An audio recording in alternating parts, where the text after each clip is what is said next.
doon din. Yan yung sa mga so talagang malalim yung kanilang samahan. Kinalaman niya doon sa mga ano na yan, doon sa Bulacan. So ito pong si Alcantara ay kanyang kinuha from the Manila Engineers Office papunta po sa DPWH Bulacan. Siya din ang responsable kung bakit naging district engineer si Alcantara.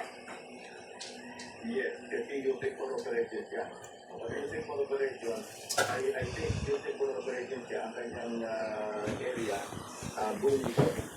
Extend region 1, 2, and 5. Opo, kaya malaking influence sa pag-aapon ng mag-ilang record. At kung ito malapit naman sa sinasabi ng public ko, ito yung position ng yung for operation.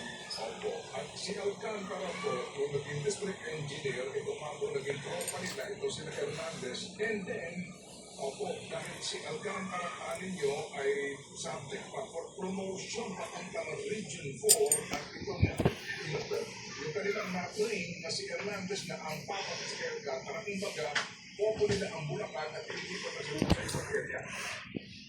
Oo.